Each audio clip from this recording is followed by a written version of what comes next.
नमस्कार दोस्तों, मैं स्वागत करती हूं आपका अपने चैनल भारत ब्रेकिंग न्यूज में।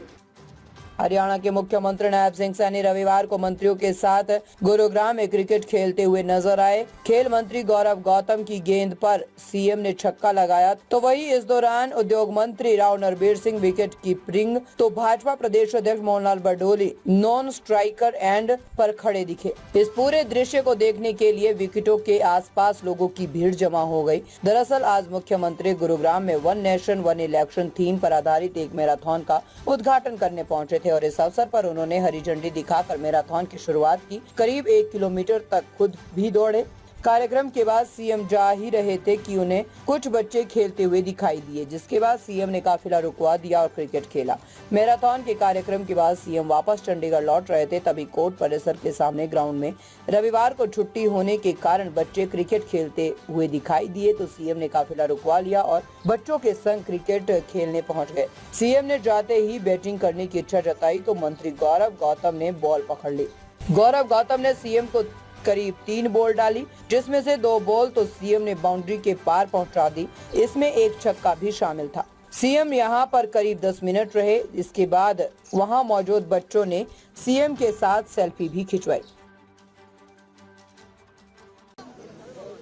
आतंकवाद के खिलाफ आदरणीय मोदी जी ने एक कड़ा स्टेप लिया।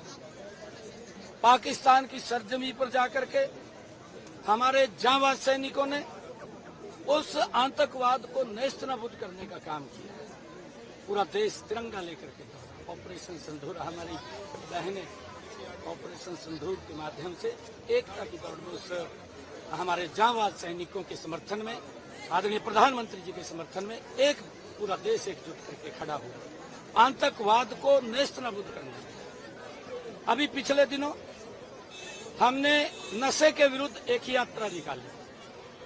पूरा हरियाणा का युवा एकजुट उसकी दौड़ लगा नशे को समाप्त करने के लिए। जब भी कोई इस प्रकार की बुराई होती है, उस बुराई को समाप्त करने के लिए पूरा देश एकजुट होता है।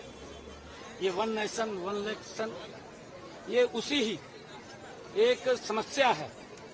क्योंकि मैं अगर हरियाणा की बात करूं, मैं हरियाणा के अंदर 13 अप्रैल से 2024 हम इलेक्शन मोड में हैं और 13 अप्रैल को ही आचार संहिता 2025 एक साल के बाद पैसे का वेस्टेज होता है, विकास की गति रुकती है।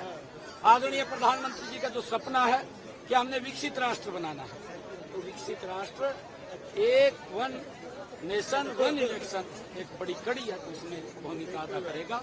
ये देश गति से आगे बढ़ेगा और जब भी कोई इस प्रकार की कोई समस्या कुरीति होती है, आदरणीय प्रधानमंत्री जी ने बेटी बचाओ बेटी पढ़ाओ का आह्वान किया और पूरा देश एकजुट खड़ा हुआ। आज लाखों की संख्या में बेटियां बची हैं।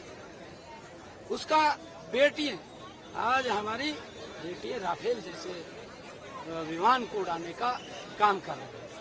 आज हमारी बेटियां बॉर्डर के ऊपर हमारी रक्षा सुरक्षा कर रही हैं और आदरणीय प्रधानमंत्री जी ने स्वच्छ भारत का आह्वान किया। पूरा देश एकजुट हुआ कि बीमारियां नहीं होनी चाहिए, भारत स्वच्छ और सुंदर सशक्त होना चाहिए। ये वन नेशन वन इलेक्शन भी उसी कड़ी का एक हिस्सा है।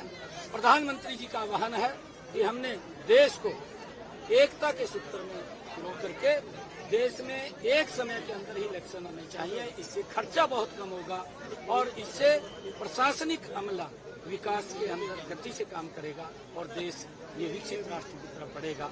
इस आह्वान को लेकर के हम सबको इस पर समर्थन करना चाहिए।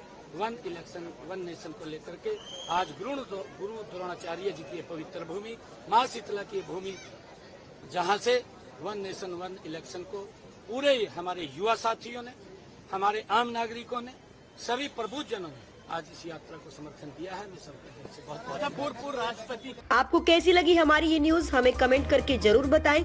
लाइक करें, सब्सक्राइब करें और अपने दोस्तों के साथ शेयर करें।